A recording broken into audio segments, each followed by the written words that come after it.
Halo anak-anak, apa kabar? Selamat datang dalam video animasi pembelajaran materi sistem pencernaan pada manusia. Sebelum belajar, kita pahami dulu CP dan tujuan pembelajarannya.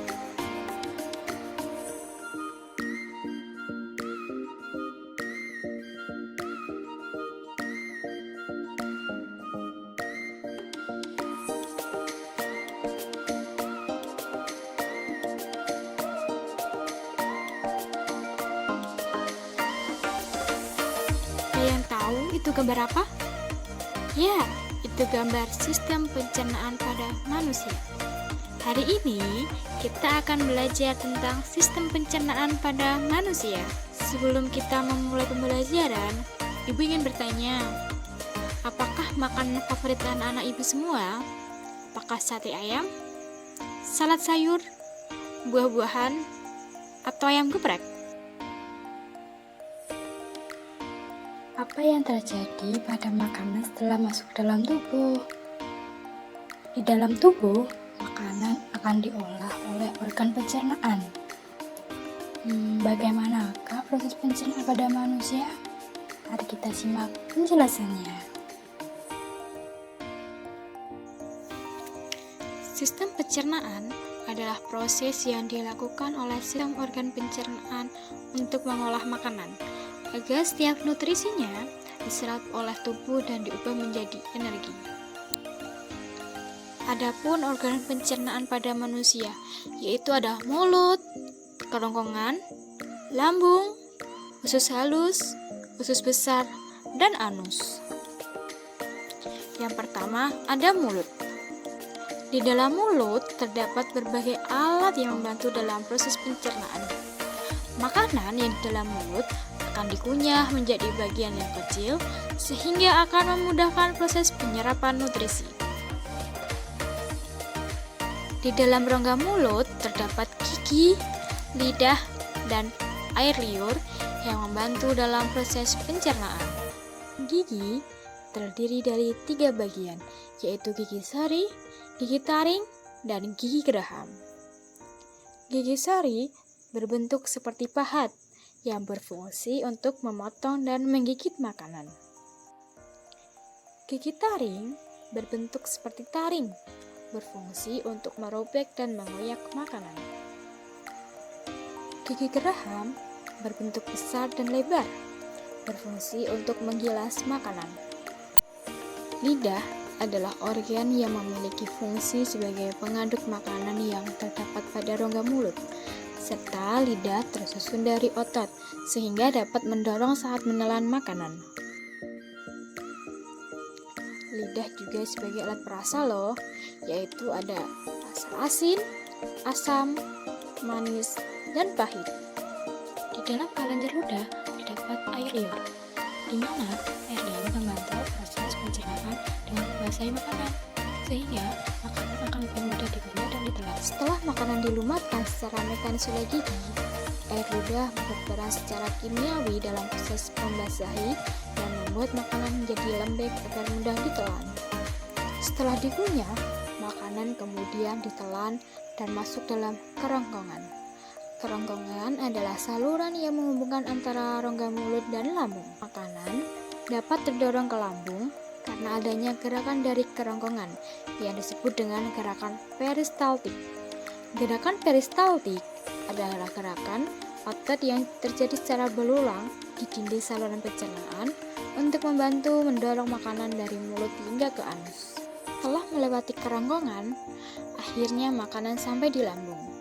Lambung terletak pada bagian perut tepat di bawah dada kita. Tugasnya yaitu menghancurkan makanan yang kita makan. Di dalam lambung ada enzim yang menghancurkan karbohidrat, protein, dan lemak yang ada di dalam makanan. Setelah dihancurkan, makanan akan berbentuk bubur atau pasta. Kemudian, bubur makanan masuk ke dalam usus halus. Di dalam usus halus, yaitu tempat terjadinya proses penyerapan sari-sari makanan yang telah dihaluskan di lambung. Di dalam usus halus terdapat enzim, yaitu ada enzim tripsin yang mengubah protein menjadi asam amino, enzim lipase, yang mengubah lemak menjadi asam lemak. Usus halus terdapat 3 bagian, yaitu ada usus 12 jari, usus kosong, dan usus penyerapan. Sisa makanan yang tidak diserap oleh usus halus akan menuju ke usus besar, di mana zat sisa tersebut didorong dengan gerakan peristaltik. Di dalam usus besar, sebagian besar air akan diserap, sehingga yang tersisa hanyalah ampas atau sisa makanan yang tidak dapat diolah lagi. Ampas makanan ini disebut dengan tinja atau feses. Anus merupakan pintu terakhir dari sistem pencernaan manusia. Di dalam anus terdapat otot yang dapat menahan feses agar tidak keluar dari rektum jika belum saatnya. Otot ini juga dapat mencegah agar kita tidak membuang air besar secara spontan saat tidur.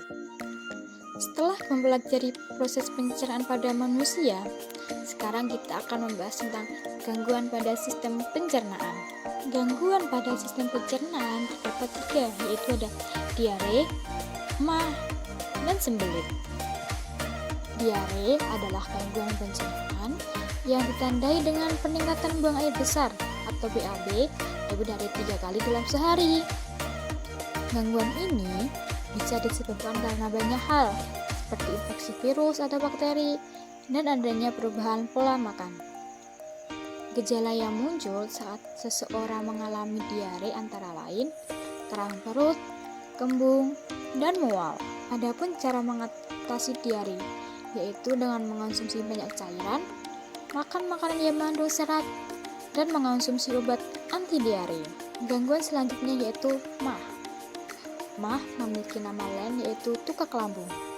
Gangguan pencernaan ini terjadi karena adanya luka di bagian lambung atau usus 12 jari. Penyebab gangguan ini bisa terjadi karena infeksi bakteri, efek samping obat-obatan, atau karena mengonsumsi makanan yang tertentu seperti makanan yang pedas. Gejala yang muncul saat seseorang mengalami MAH antara lain yaitu kembung, mual, bekal-bekal di punggung, muntah, dan kurang selera makan.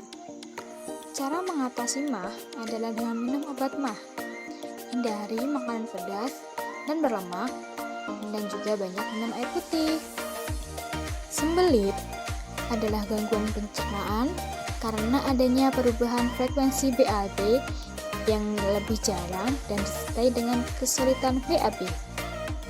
Penyebab umum sembelit antara lain yaitu kurang minum, kurang serat, tidak membiasakan BAB setiap hari, dan sebagainya.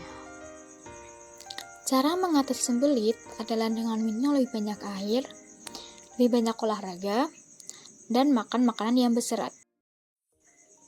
Nah, anak-anak sekalian, seperti yang sudah dijelaskan, salah satu cara agar terhindar dari gangguan pencernaan yaitu menerapkan pola makanan yang sehat dan teratur. Bagaimanakah pola makanan dan minuman yang sehat dan seimbang? Berikut penjelasannya. Minum makanan sehat pada buah, sayuran, makanan yang berserat, dan daging. Yang pertama, yaitu bisa mengonsumsi buah. Terdapat banyak jenis buah yang baik untuk kesehatan tubuh kita, seperti buah nanas, buah mangga, pepaya, dan pisang. Hindari juga buah kaleng yang mengandung pemanis buatan. Yang kedua, yaitu mengonsumsi sayuran. Sayuran bisa dikonsumsi dengan berbagai macam olahan, seperti direbus atau ditumis. Sayuran sangat baik untuk memenuhi nutrisi tubuh. Yang ketiga, yaitu dapat mengonsumsi makanan atau minuman yang mengandung kaya kalsium. Kebutuhan kalsium dapat didapatkan dari susu. Selain itu, kita juga mengonsumsi olahan susu lainnya seperti keju ataupun yogurt. Yang keempat, yaitu mengonsumsi daging. Daging juga sehat karena menyediakan protein bagi tubuh. Kita bisa memakan daging ayam, ikan, ataupun daging sapi yang diolah menjadi makanan yang enak. Selain menjaga pola makan yang sehat, kita juga harus rajin minum air putih dan rajin olahraga agar tubuh kita menjadi semakin kuat dan terhindar dari berbagai penyakit.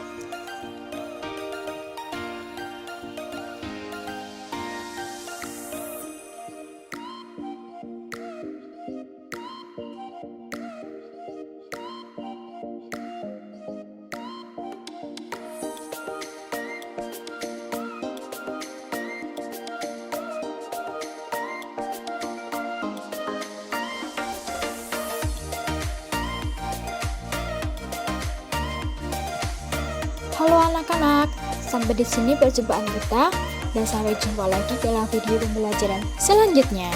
Bye-bye.